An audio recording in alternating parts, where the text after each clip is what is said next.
Muy buenos días, sean todos ustedes muy bienvenidos, como decimos, a la sala de esta su casa, Vida Abundante San Carlos. Para nosotros, como siempre, compartir la palabra es algo más que un placer, es un honor. Nosotros tenemos la investidura del Señor para compartir su palabra y ahora lo hacemos por medio de esta plataforma, de manera que estamos llegando más allá de la distancia con un mensaje de vida. Qué hermoso saber que lo que uno hace tiene trascendencia de terrenal. Esto que hacemos es algo más, es algo que va más allá del tiempo y más allá del lugar. Bendito sea el Señor por eso. Hoy, antes de empezar esta reunión con la enseñanza, obedientes a la palabra que dice que oremos por nuestros gobernantes, vamos a tener un espacio de oración para orar no solo por don Carlos Alvarado, don Eduardo Cruzan y don Fernando Cruz, los presidentes de nuestros poderes, sino también por los dirigentes, por quienes hoy son representantes de diferentes grupos y necesitamos que entren en una paz de diálogo para que esa paz sea también el reflejo de nosotros orando por ellos. Como pueblo obediente a su palabra, nos unimos a los miles de oraciones que hay este día por la paz de Costa Rica. Y oramos al Señor Jesucristo pidiéndole que así como Él es el primogénito de todo y todas las cosas fueron hechas por Él y para Él, hoy la paz de Costa Rica sea una realidad. Señor Jesús, aquí estamos tu grupo de personas que has dejado en Costa Rica para que oremos ante ti, Señor. Confiadamente, como lo dice tu palabra, nos acercamos esta mañana para pedirte que cada uno de los costarricenses proceda al arrepentimiento, Señor.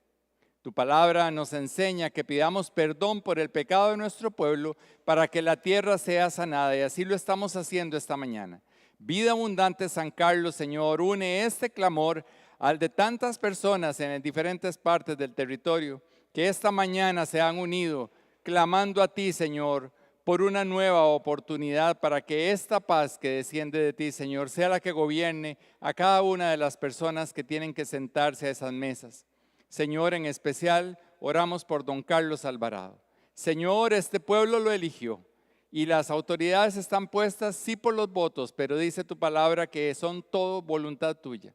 Hoy oramos por él. Él está pidiendo las oraciones de su pueblo, Señor.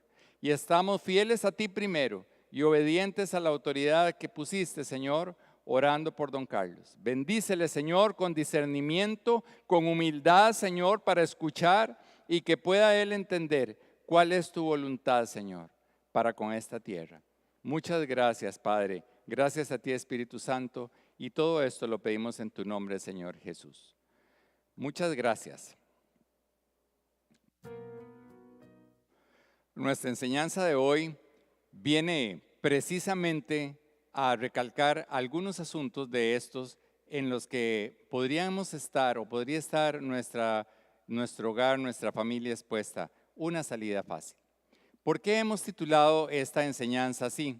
Lo vamos a ver bíblicamente, pero sobre todo para reflexionar en estos momentos en que nosotros, cualquiera de nosotros, se puede haber visto o puede estar siendo en este momento presa de algo que le supone complicaciones, le supone una situación complicada. Puede ser una relación, puede ser asuntos de dinero, puede ser asuntos alimenticios, cualquier tipo de actividad, cualquier tipo de sustancia, cualquier tipo de relación que pueda estar teniéndonos o que nos haya tenido en el pasado en una complicación de vida, nos puede llevar o nos pudo llevar a encontrar una puerta entreabierta y por ahí buscar nosotros una salida, pero fue una salida en falso o es una salida en falso. Hoy, cuando vamos a hablar de esto, vamos a reflexionar en el final que tienen estas salidas en falso. Y qué bueno traer aquí la imagen de las salidas en falso en las competencias deportivas. Y viene a mi mente la competencia deportiva en natación. Cuando los nadadores y nadadoras son llamados a pararse en las banquetas de competencia antes de salir a su prueba, hay atrás de ellos muchas horas de trabajo. Hay madrugadas, hay tardes enteras, hay asuntos de nutrición que tuvieron que velar, ha habido entrenamientos que les han consumido fuerzas y energía, ha habido muchas privaciones de cosas que pueden ser atractivas para estos jóvenes, pero que han dejado atrás para dedicarse a una disciplina que les llena su corazón y les llena de satisfacciones. Han hecho su mejor esfuerzo, han puesto incluso a su alrededor, a su asunto familiar, haciendo sus mejores esfuerzos. Hay entrenadores que han estado con ellos, hay motivadores que han estado con ellos, hay patrocinadores muchas veces que están con los nadadores. Y si hablamos del ciclo olímpico, cuando un hombre o una mujer se para en una piscina olímpica para completar una prueba representando a un país, todo lo que les acabo de decir cobra un significado aún mayor. Los ojos del mundo están sobre esos hombres y mujeres, muchachos que con muchísimo esfuerzo llegan a un podio. ¿Y todo para qué? Sí, para hacer una prueba y poder, entre otras cosas, no solo tener la satisfacción de ganar, no solo tener aún más patrocinio, no solo tener aún otras metas más, sino todos añoran llegar al podio de premiación. Es un lugar donde escucharán el himno de su país, verán su bandera y se estarán sintiendo cercanos a la gloria deportiva o en el disfrute de la gloria deportiva. Con esa imagen en mente, quisiera yo que usted venga a lo que es una salida en falso. En natación, ya los muchachos están en sus banquetas y llaman salida en falso a aquel que esté moviéndose antes de la competencia o, en el peor de los casos, se caiga de la banqueta a la piscina o se lance de la banqueta a la piscina. Eso es una salida en falso. ¿Cuáles son las consecuencias? Inmediatamente ese nadador queda descalificado. Y todo lo que les dije, el trabajo que habían hecho para llegar ahí, si fueron de un ciclo olímpico, por lo menos 4 años de intenso trabajo les ha costado. Y todo se viene abajo en unas fracciones de segundo. Pero lo más triste, si pierden patrocinadores, se sienten con mucha frustración, con mucha tristeza, con mucha decepción. Pero lo peor de todo es que no alcanzan ese momento de gloria deportiva. Si esta imagen de un nadador en una salida en falso nos dice desde ya, qué tristeza. Imagínense que no solo ahí viene la tristeza, vienen más tristezas, se le envuelve con esa salida en falso a muchas personas que están a su alrededor. Y hay consecuencias grandes que son no alcanzar la gloria deportiva. Si eso lo traemos al plano de nuestra vida diaria, las salidas en falso de nosotros no solo nos van a quitar el trabajo de 4 años, nos van a quitar todo el trabajo que hemos hecho. Si es que hemos hecho un buen trabajo, si ha sido regular, nos lo van a indicar que no ha sido bien hecho. Todo nuestro esquema se cae e involucra a otros que caen también, no abren una piscina, caen en la vida. Se trae abajo las ilusiones, los sueños, desintegración familiar, fracasos económicos. Muy triste el resultado de una salida en falso, pero lo peor es que se priva. Una salida en falso puede privar a una persona de disfrutar la gloria de Dios por siempre.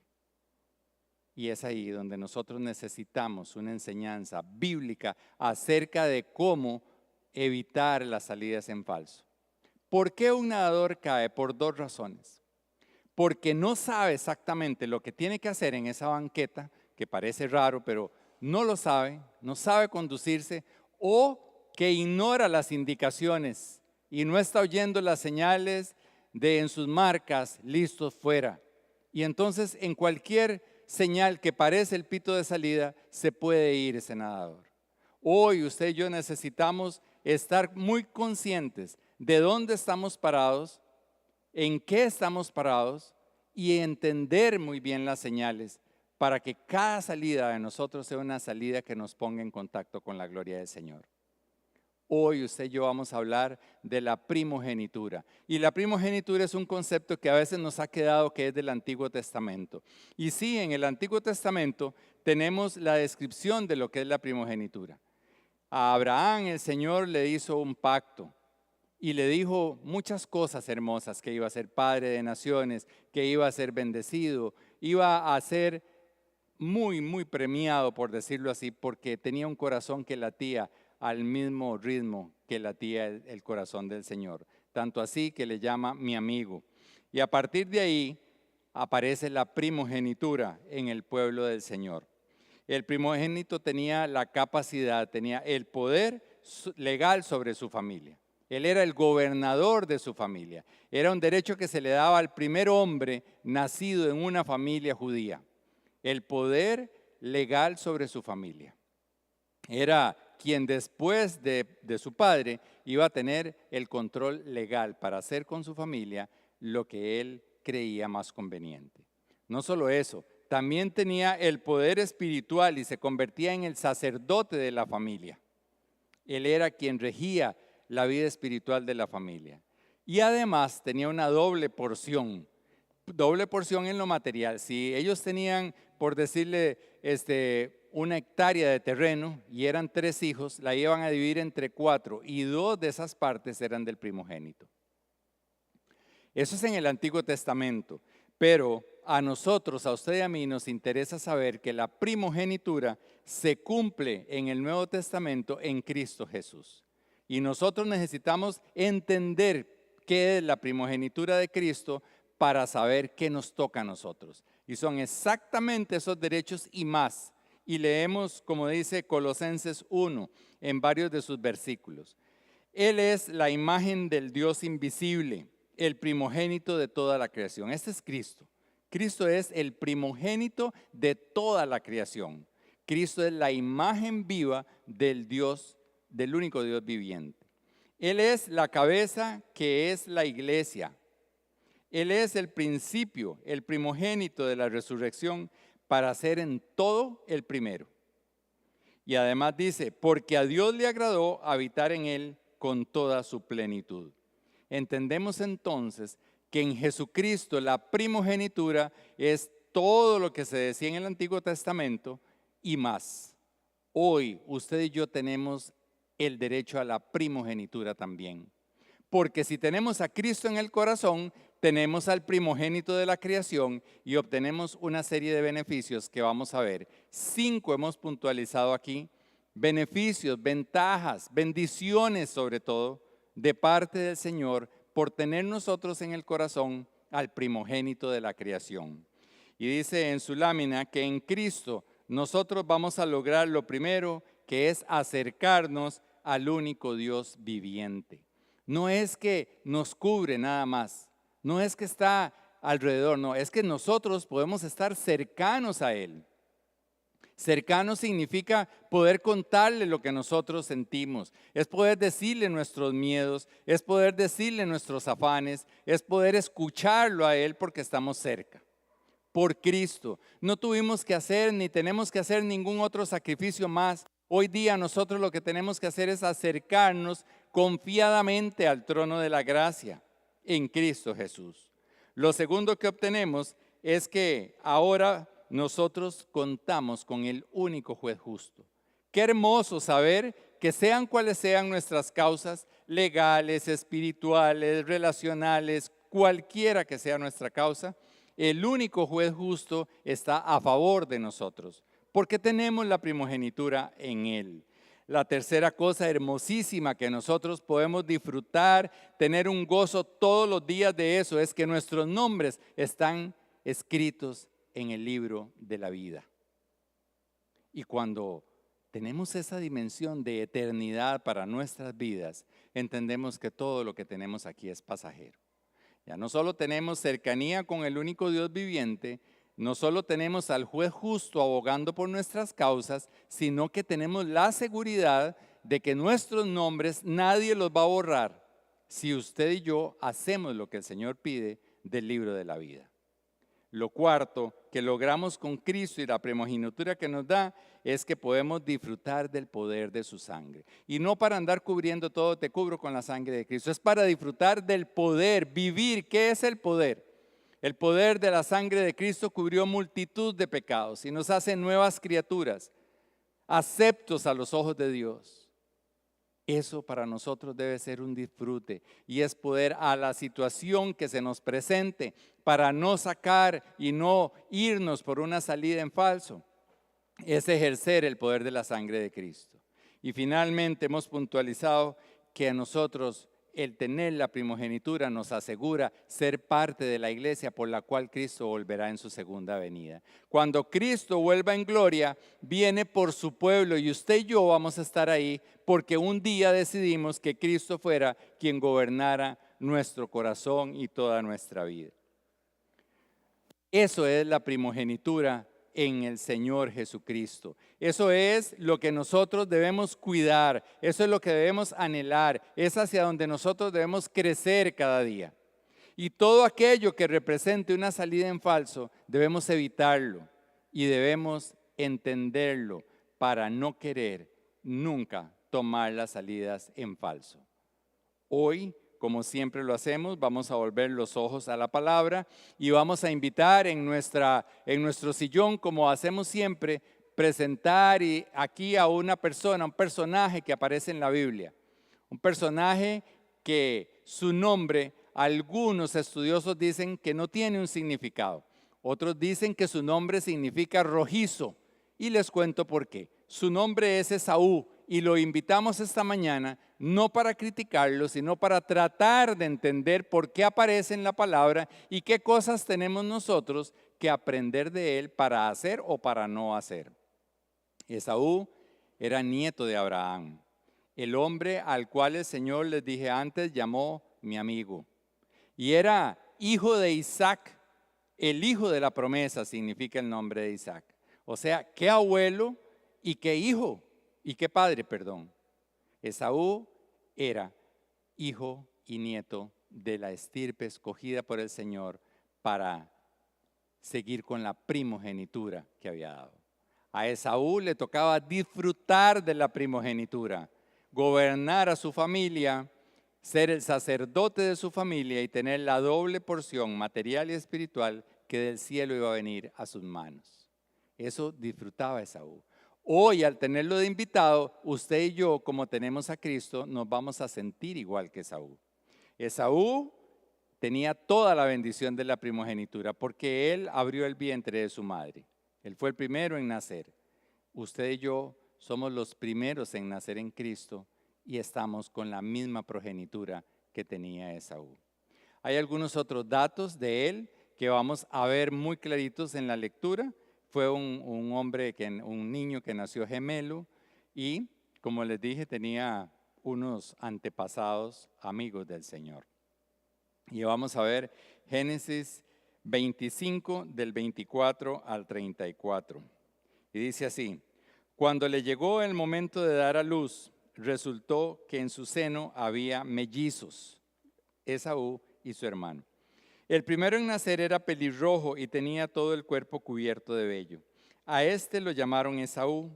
Luego nació su hermano agarrado con una mano del talón de Esaú. A este lo llamaron Jacob. Cuando nacieron los mellizos, Isaac tenía 60 años. Los niños crecieron. Esaú era un hombre de campo y se convirtió en un excelente cazador. O sea, su tarea de ancestros era ser pastor, cuidar ovejas. Pero él decidió que él quería ser cazador. Muy diferente, cuidar un animal a cazar un animal. Ya ahí hay datos biográficos que nos deben llamar la atención acerca de primogenitura y salidas en falso.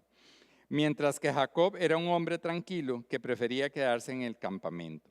Isaac quería más a Esaú porque le gustaba comer de lo que él cazaba, pero Rebeca quería más a Jacob. Otro antecedente de preferencias en la familia que vamos a obviar por hoy. Un día, cuando Jacob estaba preparando un guiso, Esaú llegó agotado del campo y le dijo: dame de comer de ese guiso rojizo, porque estoy muy cansado. Por eso a Esaú se le llamó Edom. Véndeme primero los derechos de hijo mayor, le respondió Jacob. Me estoy muriendo de hambre, contestó Esaú, así que ¿de qué me sirven los derechos de primogénito? Véndeme entonces los derechos bajo juramento, le insistió Jacob. Esaú se lo juró y fue así como le vendió a Jacob sus derechos de primogénito. Jacob, por su parte, le dio a Esaú pan y guiso de lentejas. Luego de comer y beber, Esaú se levantó y se fue. De esta manera menospreció los derechos de hijo mayor. Cuando vemos esta lectura, cuando hacemos esta lectura y reflexionamos, nos damos cuenta de que cuántas veces hemos criticado a Esaú, o si lo hacemos por primera vez decimos, pero ¿cómo? Si la primogenitura era lo máximo que podía aspirar un hijo de familia, era lo máximo. Y tenía el testimonio de su abuelo y de su padre, cómo el Señor había estado con ellos. Pero, ¿por qué Él vende los derechos de primogenitura? Y lo hemos invitado esta mañana para aprender por qué y ver si yo me estoy pareciendo a Él, porque necesitamos evitar eso. ¿Por qué Él tuvo por menos su primogenitura? Lo vemos claramente en el versículo que acabamos de leer de Génesis 25:32, cuando dice: me estoy muriendo de hambre, contestó Esaú. Así que, ¿de qué me sirven los derechos de primogenitura? Los estudiosos de la conducta humana le dan a esto un término que se llama intemperante. ¿Qué es intemperante? Ahí ustedes lo van a ver en la lámina. Son tres cosas de un intemperante. Y sí, la palabrilla nunca la hemos oído, no la usamos, pero hoy usted y yo tenemos que dedicarle un tiempito. ¿Qué es ser intemperante? Lo primero, dice que es una persona descomedida. También palabra que no usamos mucho, pero ¿qué es descomedido? Pues que no tiene medida, no se mide. Y lo vemos, hoy tengo hambre. ¿Qué me importa la primogenitura? ¿Cuántas veces usted y yo somos descomedidos? ¿Cuántas veces no medimos lo que hablamos? No medimos lo que consumimos, no medimos en lo que gastamos, no medimos en lo que pensamos, no medimos en lo que vemos, en lo que leemos, en lo que hacemos. Descomedido, descomedido yo, tengo que preguntármelo. Y hoy es un buen momento. A él por la comida, pero ¿y yo y con todo lo demás? Descomedido, sin medida. El segundo significado, inmoderado, o sea, no conoce la moderación, no conoce la moderación. ¿Qué es algo moderado? Algo agradable, algo que llena las necesidades básicas, que las satisface, es comer y estar saciado, es hacer lo que usted haga y estar pleno, sin agobios, sin complicaciones. Esa es la moderación. Se parece al silbo apacible del Señor. La palabra del Señor es moderada. Cuando estamos caídos, la palabra nos levanta. Cuando estamos asustados, nos da paz. Cuando estamos inquietos, nos da serenidad. El silbo apacible de Dios es moderado. Nunca grita, Dios nunca grita. Nunca habla tan bajito que usted y yo no lo entendamos. Siempre llega justo a la medida de nuestro oído. Siempre llena nuestro corazón justo donde tenemos que ser llenados. Eso es ser moderado. No le importó, Esaú no le importó, no tenía moderación, es deme y ya. Lo otro es desproporcionado. Y es que qué importante que usted y yo entendamos lo que es proporción, sobre todo en el sentido material espiritual. Y me explico. Esaú no le importó la eternidad. Y por algo material, pasajero, un plato de guiso rojizo, lo traducen como lentejas. Póngale usted garbanzos o lo que usted quiera. Sopa negra, lo que a usted más le guste. Lo eterno del Señor, Él lo cambió por algo muy inferior, de efectos muy pasajeros. ¿Y yo qué? ¿Por qué he perdido mi medida? ¿Por qué he perdido mi moderación? ¿Y en qué cosas estoy siendo yo desproporcionado? Intemperante yo. Esa es tarea que hoy la palabra de Dios nos trae. ¿Querés parecerte menos a Esaú? Tenés que aprender a ser moderado, tenés que aprender a ser comedido, tenés que ser también una persona con proporción de lo eterno y lo pasajero o terrenal. La segunda cosa que vamos a resaltar por qué Esaú tuvo por menos su primogenitura, es que él vivía en la inmediatez. Es ya y ya, lo de hoy nada más, lo del momento. Y es que cuántas vidas se han echado a perder porque era el momento, porque era la oferta, porque ahí me hizo ojitos, porque ese día se dio todo. Y como dicen ahora, se alinearon los astros, ajá, como que si nosotros viviéramos por el alineamiento de los astros. Nosotros vivimos por la gracia, la misericordia del Señor. Y si estamos en la banqueta justo antes de la competencia del día de la vida, de lo cotidiano, y nos olvidamos de las indicaciones y nos olvidamos también del pito de salida, del ya, listo, salga, es muy fácil una salida en falso. La inmediatez nos roba muchas veces la primogenitura. Nosotros no podemos estar viviendo en lo inmediato. Tenemos que vivir en lo eterno, con la mirada puesta en el cielo. ¿Por qué Esaú también tuvo por menos?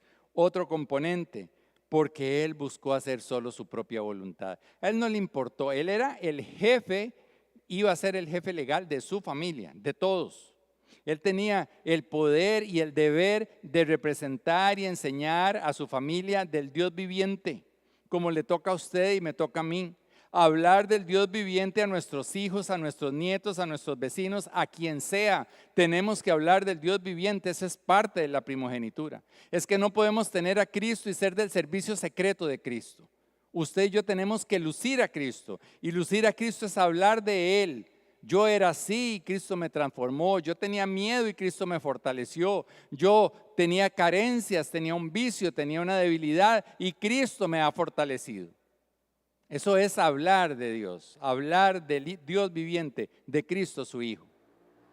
Y Esaú no le importó eso tan lindo de poder hablar del Dios viviente. Él quería algo que él quería nada más. Lo otro que vemos es que él andaba detrás de una falsa libertad. Él quería libertad. Estaba cansado, tenía hambre y ahí dice, y comió y se fue. Comió y se fue. ¿Cuál libertad es la que andamos buscando nosotros? ¿Cuál es la libertad que yo procuro todos los días? Deshacerme rapidito de algo. No, eso no es ser libre. Es que no, mejor lo hago a lo chambón para ya no tener. Eso no es ser libre. Porque las consecuencias de la chambonada, las consecuencias de una salida en falso son muy duras y siempre van a venir. Es como la ley de la gravedad. Siempre que algo se tira para arriba va a caer, siempre. Una salida en falso siempre va a tener consecuencias, siempre, siempre. No hay de más. Y esto lo hace Esaú buscando una libertad. Que nosotros hoy nos pongamos a pensar cuál libertad es la que ando buscando, de qué es lo que yo quiero salir y cómo lo quiero hacer. ¿Solo por una salida fácil, una salida en falso, o lo quiero hacer a través de Cristo o solamente por el primogénito que vive ahora en mí? Y lo último es que Él cambió lo eterno por lo pasajero. Él cambió lo eterno de su primogenitura por un plato de lentejas. ¿Qué dice la Biblia con respecto a esto? Lo dice Mateo 16, 26. ¿De qué te sirve ganar el mundo entero si se pierde la vida? Hoy esta enseñanza es para mí, primero que tuve que estudiarla para poder transmitirla, y es para usted. Nosotros debemos pensar, ¿qué es lo que a mí me mueve? ¿Qué es lo que yo quiero conquistar? ¿Cuál es la libertad que yo ando buscando? ¿Qué es el derecho? ¿Derecho sobre qué tengo? ¿Sobre qué quiero tener derecho? ¿Qué es lo que yo anhelo? Porque de nada me vale ganar eso, todo eso, si he perdido el favor de Dios. No se valen las salidas en falso. Nos pueden llevar a obtener lo que obtuvo Él, algo pasajero, pero lo eterno no, y el Señor nos lo dice. Pero, ¿saben? Algo tristísimo en toda esta historia es que una salida en falso generalmente lleva a otra salida en falso. Y usted y yo lo sabemos. Muchas veces escribimos algo mal escrito, tenemos que borrarlo, pero no lo borramos y empezamos a cambiar o a subrayar, a escribir sobre lo escrito. Salida en falso, salida en falso. Está mal escrito, bórrelo, vuélvalo a escribir, pero no se vale escribir encima, no te va a quedar bien, no te va a quedar bien. ¿Cuántas veces hemos hecho algo que no está bien, no se ve bien, pero queremos ponerle un lustre de apariencia? Y es que en la época de la tecnología, hacer un Photoshop es fácil para los que lo saben hacer. Hacer un montaje, fácil para los que lo saben hacer. Pero la realidad sigue siendo defectuosa. Tendrá un maquillaje, pero sigue el defecto estando ahí. Una salida en falso lleva a otras. Y veamos con don Esaú lo que pasó. Y tenemos Génesis 26, 34, 35. Dice, Esaú tenía 40 años de edad cuando se casó con Judith, hija de Beeri, elitita. ¿Quién era Beeri elitita? No sabemos quién era Beeri, pero sí dice que hitita. ¿Y quién eran los hititas? Un pueblo enemigo de Dios. ¿Y qué era un pueblo enemigo de Dios? Un pueblo que tenía otros dioses, un pueblo que tenía otras costumbres, un pueblo que adoraba falsamente a otras deidades, pero sobre todo era un pueblo al que el Señor le había dicho al abuelo de Esaú, se lo había recordado al papá de Esaú, y Esaú lo sabía, que no debía de casarse con nadie de esos pueblos, por la sencilla razón de que iba a entrar en alianzas con dioses ajenos. Pero don Esaú, inmoderado, sin ninguna moderación, hizo lo que sigue. Y también se casó con Basemat, hija de un hitita. Entonces tenía prohibido casarse con una enemiga, pero él no se casó con una, se casó con dos enemigas. Insensato, claro. Inmoderado, claro. No tenía el sentido de la medida. No se llenaba con nada. Se casó con alguien que le tenían prohibido, pero no con una, se casó con dos.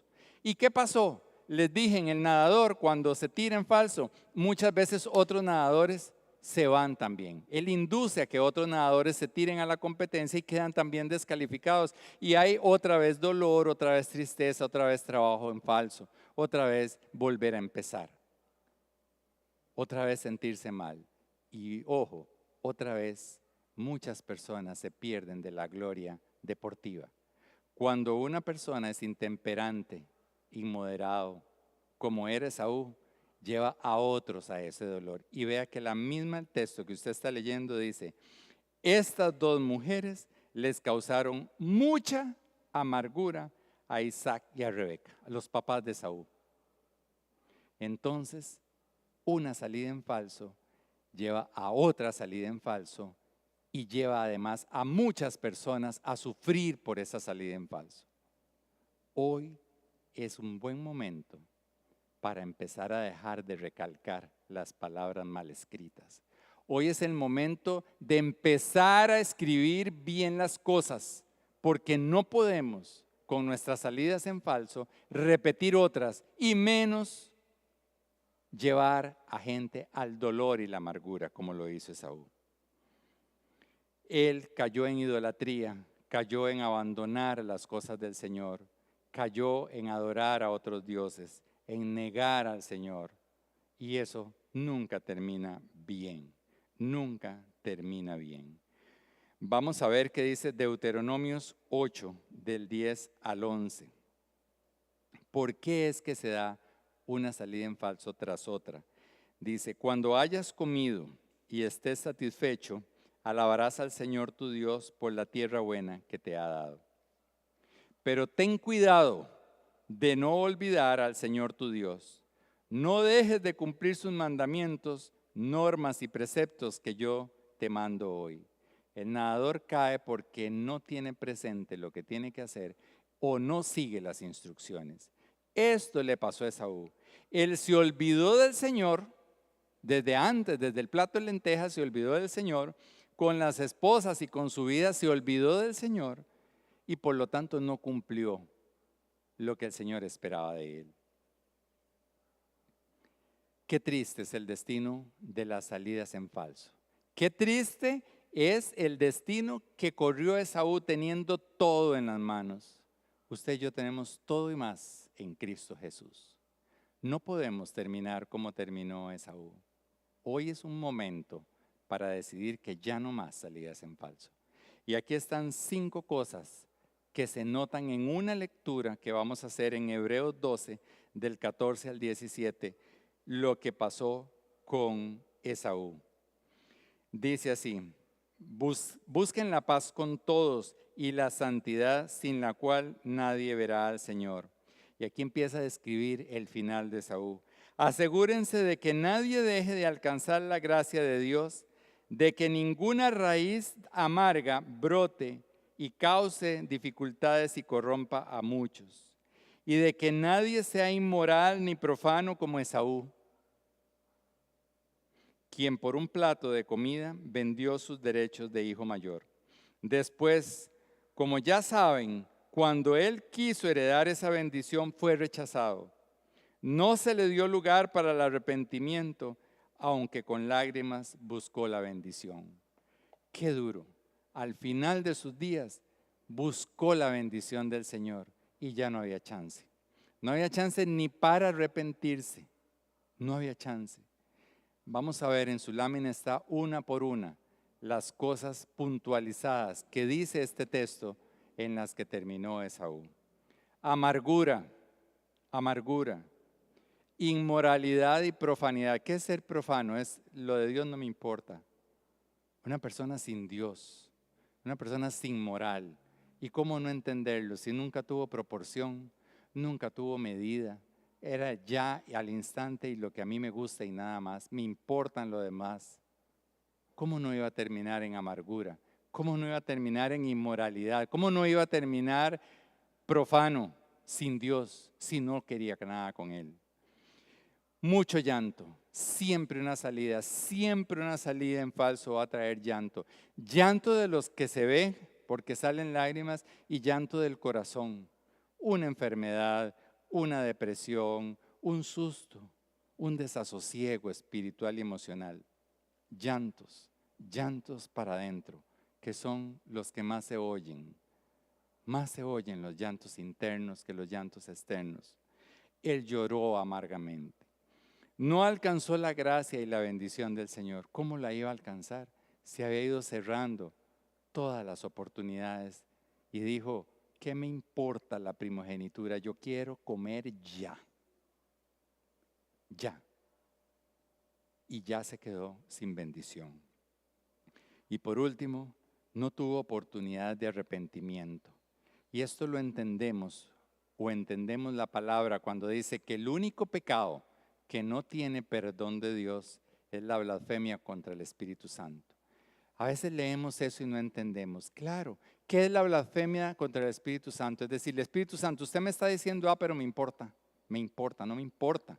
Yo quiero ya, mi placer, lo inmediato. Eso es lo que yo he luchado toda mi vida, he querido eso y era la oportunidad y ahí eso quiero, eso es mío. ¿Qué me importa lo demás? Eso es blasfemar contra el Espíritu Santo. Y por haberlo hecho, él ya no tuvo regreso, no tuvo oportunidad para arrepentirse. Cuando la persona no se arrepiente, pues no hay salvación. ¿Qué vamos a hacer cuando nosotros hemos traspasado, cuando se nos presenta una oportunidad de tener una salida en falso?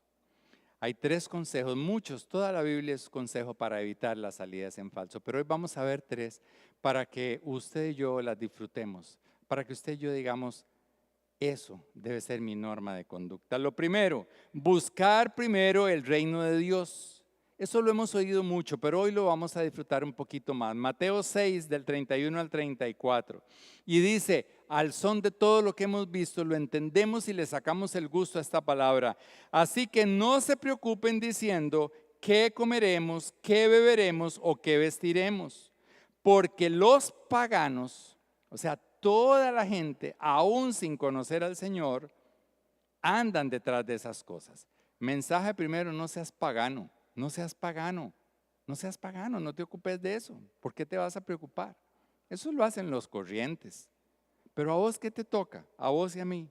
Dice: El Padre Celestial sabe que ustedes las necesitan. Y si el Padre Celestial sabe que usted y yo necesitamos, ¿qué creen? Un Dios de amor, que mandó a su Hijo a rescatarnos para darnos la primogenitura que vive en nosotros, ya sabe lo que necesitamos y nos lo va a dar. Eso sigue diciendo. Más bien busquen entonces ustedes primeramente el reino de Dios y su justicia, y todas esas cosas les serán añadidas. ¿Y a dónde está el reino de Dios? ¿Dónde es que yo tengo que ir cada cierto tiempo a buscar el reino de Dios? ¿Quién fue el que dijo en la tierra, el reino de Dios se les ha acercado? Y después dijo, el reino de Dios está entre ustedes. Cristo Jesús hoy vive en nuestro corazón, es el Rey de Reyes y a Él es al que hay que honrar. No hay nada que buscar por otro lado. No hay salidas en falso si le estamos escuchando a Él. El texto nos dice muy bien, por lo tanto, ya no se angustien por el mañana, el cual tendrá sus propios afanes. Cada día ya tiene sus propios problemas. Sea cual sea su situación apremiante, que le esté tentando y le esté ofreciendo salidas en falso, hoy el Señor nos está recordando, ¿saben qué? Tranquilos. Busquen nada más honrar al que tienen en el corazón, y si no lo tienen, hoy es un buen momento para dejarlo entrar.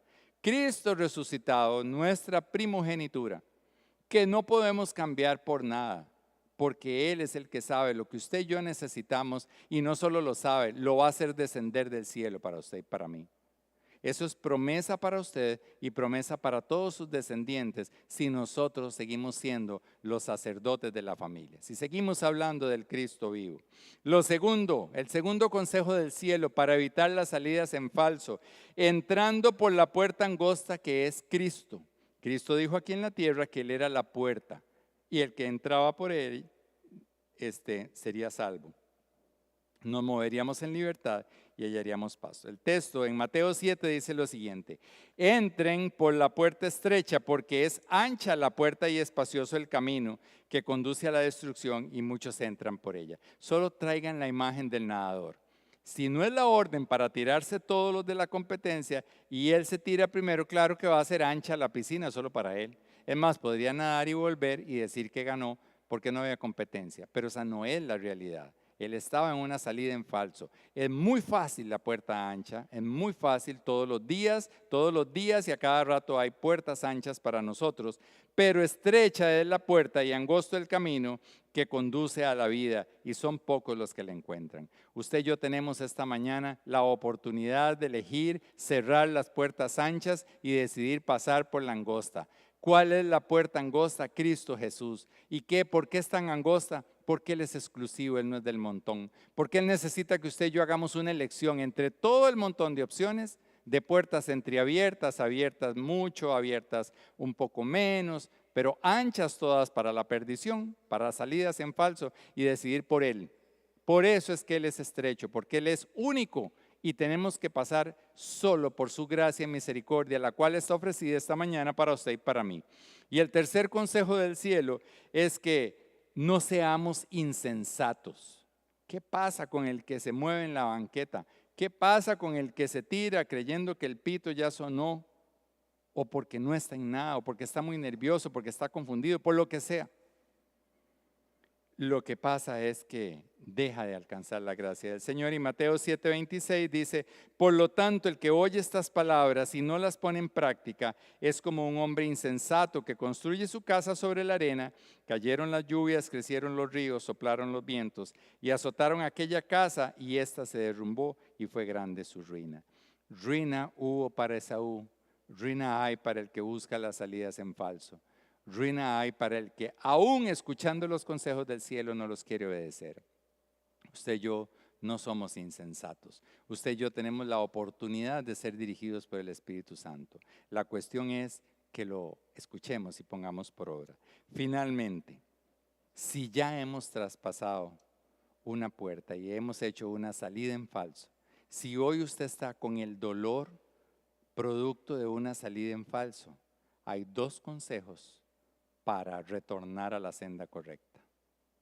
Si hay alguna salida en falso hoy, tentándonos, diciéndonos que esa es la solución para lo que usted esté viviendo, relacional, de su sexualidad, de sus finanzas, de su familia, de su legalidad, de lo que sea, puertas entreabiertas, anchas para la perdición, usted y yo tenemos dos consejos que tenemos que seguir al pie de la letra para salir de esas situaciones. El primer lugar es arrepentirnos del pecado.